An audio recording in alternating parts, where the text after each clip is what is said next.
All right, you good. Okay. Pretend like that didn't happen. So, welcome.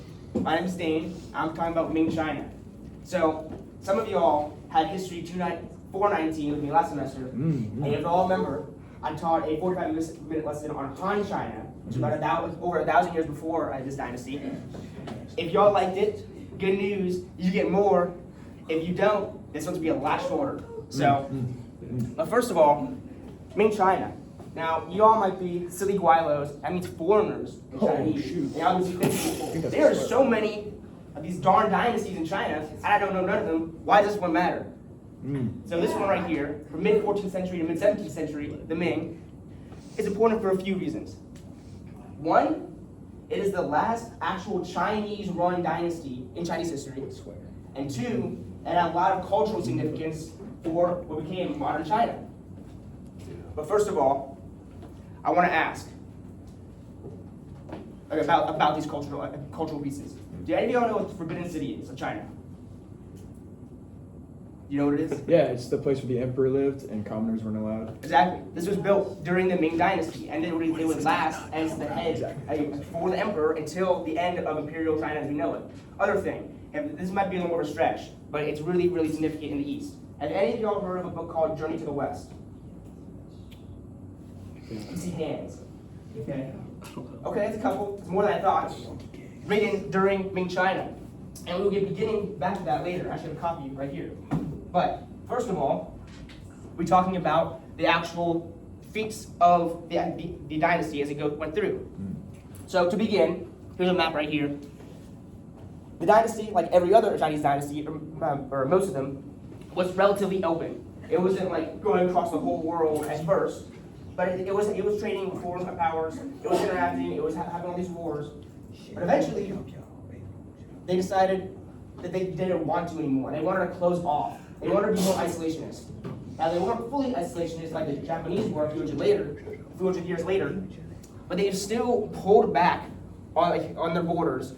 And you see right here, the modern-day Great Wall most of it would be built during this dynasty in response to a defensive strategy against the Mongolians to the north, constant raids. Now, I mentioned in my previous lesson on Han that the Great Wall was actually built in the Qing Dynasty over 1,000 years before, but a lot of the modern-day Great Wall that you see in all these tours and photos was built during the Ming for the Mongols.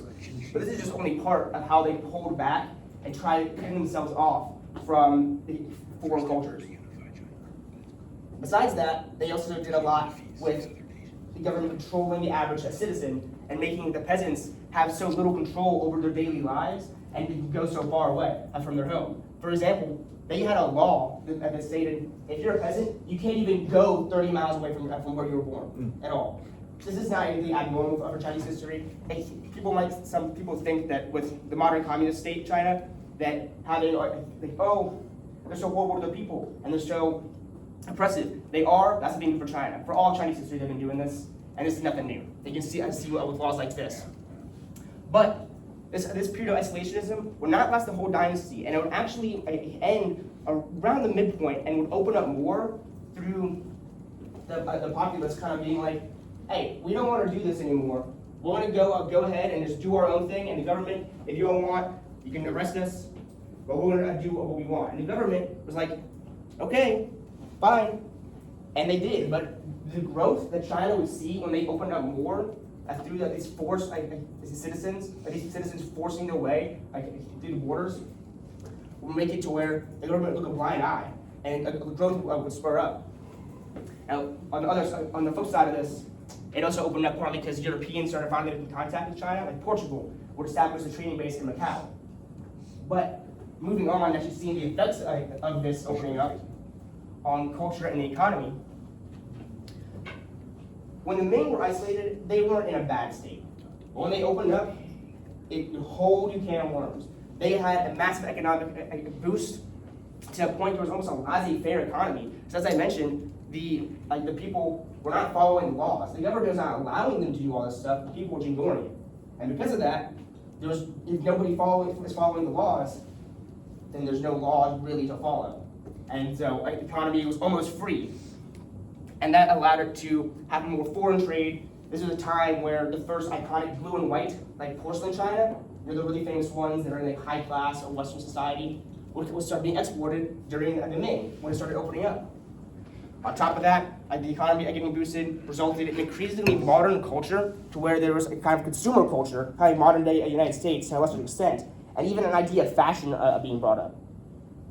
On top of that, besides economic growth, the culture would also see not a revolution, but certainly a boost. The fact, as I mentioned earlier, the Forbidden City, which would become the imperial palace for the rest of the Chinese imperial lifespan, we built during this time. I'll show a photo of it at the end. But the most important aspect of the culture, in my opinion, journey to the West, I will cover in the next slide. Before that, one more thing that's not really super important, but it's really interesting about the Ming, is their naval feats. Now, during, let's say, the 15th century, so 1400s, Europe was only just kind of starting to begin the Renaissance. It was still kind of the late Middle Ages, but Europe was not known for their huge fleets at this time. They weren't. I'm trying to think of any like major huge battles or like major maritime feats that Europe did during this time. We can't really think of a lot. China, on the other hand, surprisingly, in the early 15th century, had the largest fleet in the whole world. This was before they became isolationists, and it was so impressive, in fact, that they had a man who was actually the son of a Muslim eunuch, Admiral Zheng He. They could lead this treasure fleet of hundreds of ships and go around much of the known world, but reaching all the way to Mecca in the Middle East, and around the Philippines, all these places around the world. And there's some academic theorists that believe that he even reached the Americas before Christopher Columbus. Now that's definitely a theory, and there's a lot of theories like that. But that just goes to show the impressiveness of the Chinese naval power at this time. Unfortunately, as the emperor was like, I don't really want to mess with all this foreign stuff, they pulled back, and they even made it to where their ships, any ocean-going ships, were by law forced to be scuttled and sunk. So within 100 years, they had the biggest fleet in the whole world to one that could barely even be called a fleet in the first place. Couldn't even go in the ocean. It was mainly just for fishing. But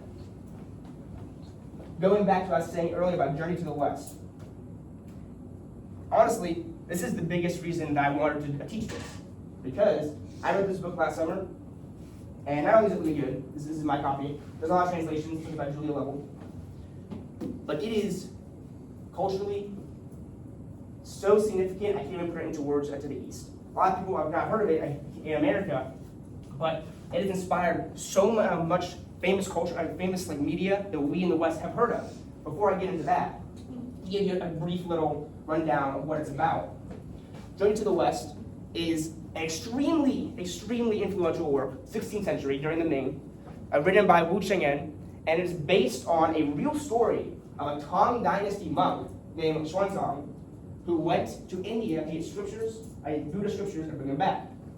In real life, it took 16 years, and it was a lot of things happened, but compared to what happens in the book, which includes goddesses being involved, gods, monsters, fights of people, animalistic people, hundreds of feet tall, taller than mountains even, fighting, it's obviously very mythologized. It's not how you say that, but as you can see right here, this is one of the main characters, Sun Wukong. He is called the Monkey King, and he's one of the many monsters that accompanies Xuanzang in this fictionalized account of his journey to India. Now, to give you perspective of how influential this is, have any of y'all heard of a show called Dragon Ball Z? Anybody? Yes.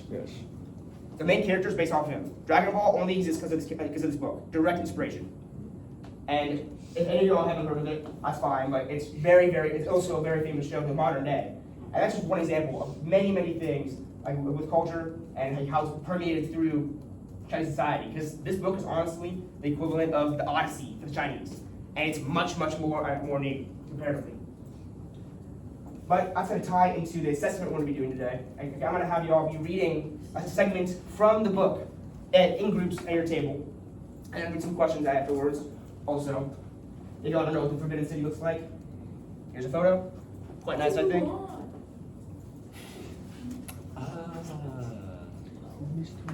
But I'm gonna pass out these, y'all in your group at the table. We'll read them out. Either we all read them out silently, or you can do a popcorn reading, or you just have one person read. I read all together. But I'll give you all like 10 minutes or so to do this. The law is for market. Just read the whole thing. Oh, it's my wars changing. Seventh day at the conclusion of the mass, swiftly. The conclusion of the mass. Keep reading. Yeah. Oh, my bad. No. Don't shut up. And then we returned to the temple, followed by most of the capital population. Let's go and see what all the fuss is about. So the sky goddesses said to her attendant, I wonder if this monk deserves no treasures and what he actually knows about Buddhism. When they arrived, was busy preaching about this and Also, one that. thing real quick. There's a lot of stuff about like Buddhism and the Tang Dynasty. Just to give a little bit of context, the Tang Dynasty was a golden era, and to break character, for this lesson, I would have been teaching y'all about the Tang Dynasty and Buddhism and Confucianism before this. Y'all don't get that privilege, unfortunately. This is a practice lesson. But any questions, feel free to ask. I'll do my best to answer. This might be a little bit confusing. But that's all I have for now. So go Now ahead and the do that. Sutra of life and deliverance for the dead. Now the heavenly chronicle of peace. Now the scroll of merit through self. Whoa. Cultivation. I was gonna get there. No, I needed that assist. I just want to know I could have got there eventually at some point. Pushing her way to the front. Off the platform. Hey, you up there, Chiakis. So you know a thing or two about vehicle of Buddhist enlightenment, but what can you tell me about the great vehicle? Alright, next round. You want it? Gladly jumped off the platform from which he had been speaking to salute his challengers. We are another thing of Mahayana. Please tell us more. Hinayana is the doctrine of the confused. That's hard to read. Its followers will never ascend to heaven. Only the Mahayana can bring the English cycles of transmigration. Fortunately, I possess 3 collections of your teaching. The Tripitaka. Dude, I can't even read this. I'll keep going. Don't worry. Yeah. At this point, the temple security officer hauled off 2 disguised mendicants to be interrogated by Emperor Taizong at the back of the temple. Why are you guys breaking up the mass by arguing with our priest?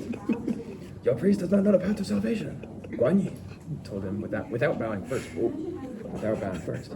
For that, you need my Tripitaka, the scriptures of the great vehicle.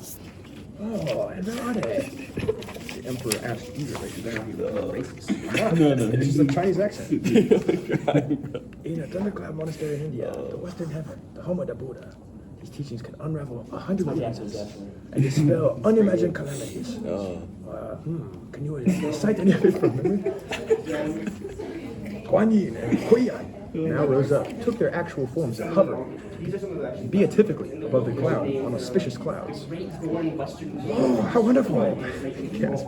All present, including the emperor, kneeling, bowing, burning incense. Taizong called quickly for a skilled painter to sketch a true likeness of the Vajrayana. But as soon as the artist lifted the brush, the vision vaporized, leaving only a slip of paper drifting down on the breeze.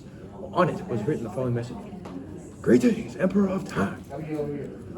108,000 miles west of here, wonderful text speaker the Mahayana. Once distributed throughout your empire, these sutras will deliver the ghosts from the damned to hell. He who was willing to seek them will become a golden Buddha. Oh. Let's pause the mass in our pursuit of virtue until someone has brought back these miraculous scriptures, said the emperor. What about who will go? Asked his official. We're watching a South Park episode. It's perfect, dude. Oh, entirely useless. Huanzang instantly spoke up. I volunteer to fetch these treasures that will secure the emperor in perpetuity. The emperor immediately raised Huanzang to his feet and bowed 4 times to him. Oh, for such sacrifice and service, we will become brothers. I swear on my life to reach the Western Heaven. No, after everybody's done writing, I'll still got a few more minutes, but I'm going to be reading some of these questions out to y'all, and I'm going to want some engagement, so. Wang Zhang responded, overwhelmed. If not, I will never return home and will instead pass straight to heroin. Alright. Or you got it? Yeah. I'm just gonna read it. Because I can't even read it without laughing, bro. The beaming emperor now returned to the palace to prepare Xuanzang's travel documents and await an auspicious day for his departure. Xuanzang, meanwhile, went back to his own temple, which was buzzing with the news of his pledge. Did you really volunteer to go to the... Not about it.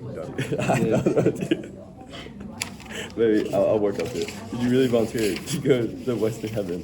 One of his disciples asked him, "The way is full of tigers, leopards, demons, and monsters, wide rivers and high mountains. Will we ever see you again?" "I have made a solemn oath," said Xuanzang. "I must repay the emperor's generosity by serving the country." I can't even do it. If I fail, I will be damned to eternal perdition. I read these words. Remember, the aftermath conscious of demons, the still mind extinguishes them. I may be gone for 2, 3, 7 years, or forever. But if the pine tree inside our gate points eastward, you'll know that I'll be back soon. The next morning at court, Taizan wrote out a document describing the mission and stamped it with an imperial seal granting free passage to its bearer. The stars are auspiciously aligned today for the start of a long journey. The astronomy reported. The emperor immediately summoned Xuanzang into the throne room, presented him with his travel permit, a purple gold begging bowl, 2 attendants, and a horse, and told him he should leave immediately. The emperor and his officials personally saw Xuanzang out of the city wall, where the monks from Xuanzang's temple were waiting with luggage containing winter and summer clothes. When all was ready for the pilgrim's departure, the emperor lifted a cup of wine. "Do you have a nickname that your friends call you by?" he asked. "I fear I do not."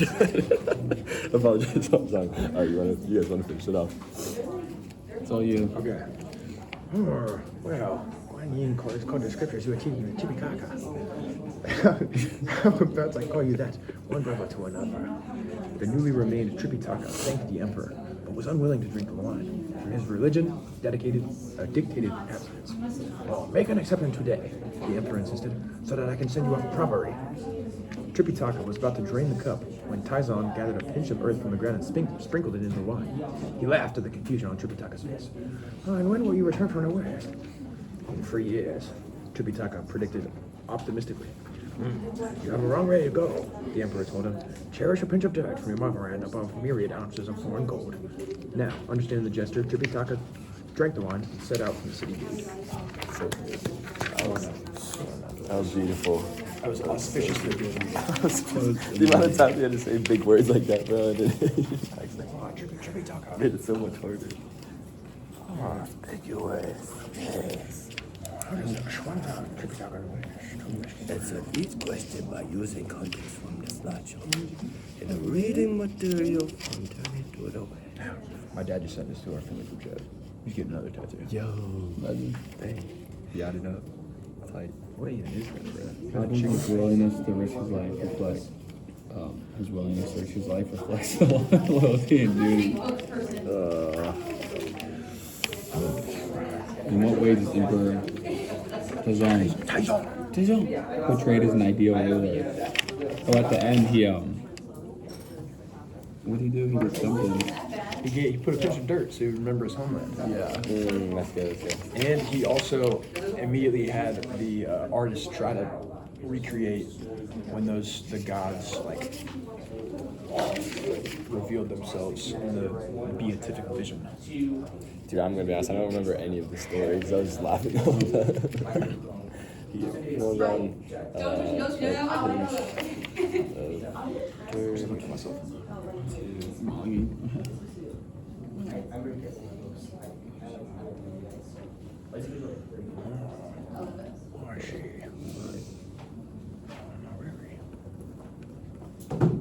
I love Chinese people, bro. Are y'all invested?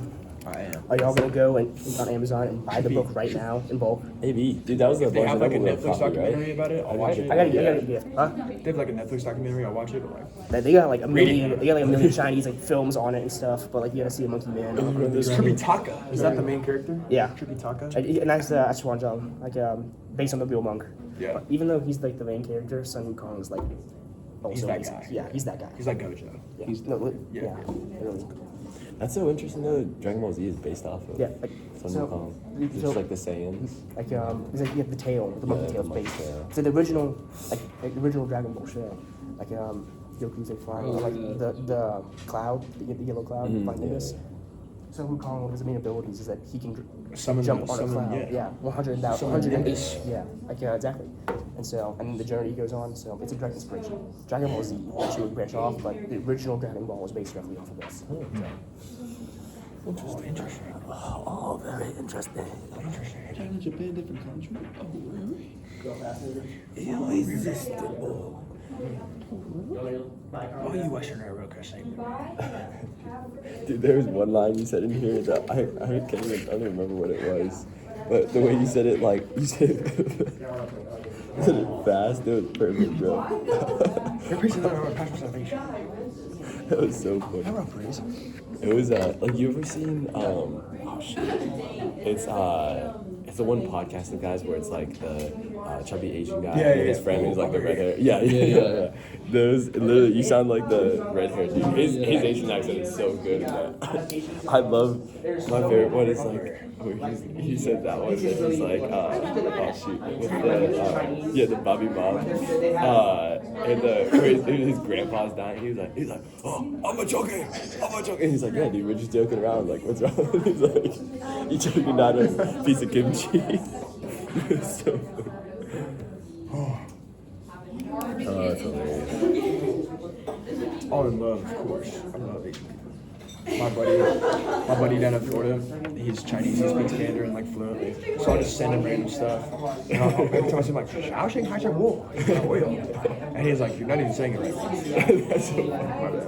That's hilarious. I do love. Dang, bro. I need to learn more, just random phrases in Mandarin. It's so funny. How to say? Yeah. Good boy. Dude, I was in. It's crazy. I guess like Pittsburgh is kind of diverse, but not as much as like whenever I was in California. It's like crazy how diverse it is there versus like your other places. But like there was it made me so happy to be like in the. We went to like the Asian market, and I was like, reminded me of like my grandma's house. I was like, this is so amazing. What race is your grandma? I'm Filipino. Like my mom's 100%, my dad's 100% white, so I'm 50% Filipino. But yeah, that's fun though. Where in the Philippines? I want to say I think they were just from Manila, but I don't know like how far outside that city. But yeah. Well, I worked at a mango farm this summer, and we had like a lot of people from like the Philippines, from Vietnam. We had this Vietnam mango called Nam. I lost track of time. So, It was so good. real quick, Mango farm, that's it. question 1. Does anybody have an answer that they want to share with the class of what they put for question 1? I'll read it off for y'all just so you remember, because I know y'all have access to that question. Give me one moment. I've got too many pages. Excuse me. Sorry, I have 2 minutes left, so I'm a little flustered. Yes, okay. Question 1. How does Zhuang/Tripitaka's willingness to risk his life reflect Ming values such as loyalty and duty? Everybody calm down. This is pretty I won't pick out names, nobody, puts their hand out. Question 1. He's just really willing. That's about it. Anybody have anything to add on to that? Well, it shows this idea of giving your life on to society and not just like thinking about yourself and individualism. It's a collective whole. Exactly. Very Chinese. That's what I'm Very Chinese. There's a lot of them. There always going to be a lot of Chinese stuff. I think China. So, wider priority on the community and the empire, not the individual. Okay, question 2. On a different table this time. In what ways is Emperor Taizong portrayed as an ideal ruler? Provide at least 2 examples from the text. Remember, Emperor Taizong was considered one of the greatest emperors in all Chinese history. One, he wanted to remind Tripitaka about his homeland by sprinkling dirt into his cup. And then 2, he put the gods above himself when he had the what's it called? The artist come and try to paint a picture of them, even if it didn't work. Exactly. How humble to put literal deities above yourself. I mean, not a lot of kings, I think, would even so much less than gods, but Taizong is different in the story. Last question. How does the interaction between the goddess Guanyin and Emperor Taizong show the relationship between religion and political authority? What language do they speak in the Philippines? No. What language do they speak in the Philippines? Exactly. Anybody else have anything else that on that? Tagalog? Nope. Well, that's perfectly fine. That's exactly correct. See, that's important to know I too, play so much because geoguessr. historically, although the emperor is a So, top like, authority, mountainous. the emperor's power traditionally comes from king from the mandate of heaven, which was covered in a previous lesson that y'all didn't Always see, in in which Thailand, Vietnam, Philippines. their Indonesia. authority was derived from heaven, and it can be removed if they weren't a good ruler. So that's exactly is reflected in that passage. All right, that's all the questions. But before we wrap this up, I want to ask you guys one more thing, or maybe one or two more things. What do y'all think of the story? Speaking. A for effort? I didn't make it. What was he asked? What was the question? Did y'all like it? Did you like the story? Yeah. Yes. Yeah. I like all the names. The names? Yeah. There's a lot more funny names in the book. There's a character called Sandy, Huiyan. who's just a sand demon or river demon. And there's a character called Pigsy, who, if you can guess, is a pig demon. Yeah, I know, right? So, I mean, there's a million other titles. It's a great book, honestly. Come on, Like, man. I recommend the translation that I have. But do you all kind of see, from the little bit that y'all read, why this book might be so influential and how it really reflects the Ming values at the time? I also noticed that it kind of reflects like the cultures and customs. Like it says Guanyin told him without bowing first. So it's just like showing the different things that are normal within everyday life in China. I thought it was cool. Yeah, exactly. So that's pretty much my whole lesson. It's pretty much just basically an excuse for me just to make y'all read this. But the Ming Dynasty is pretty cool, I think at least. Again, last Chinese dynasty that was actually run by the Chinese. But that's all I have. So.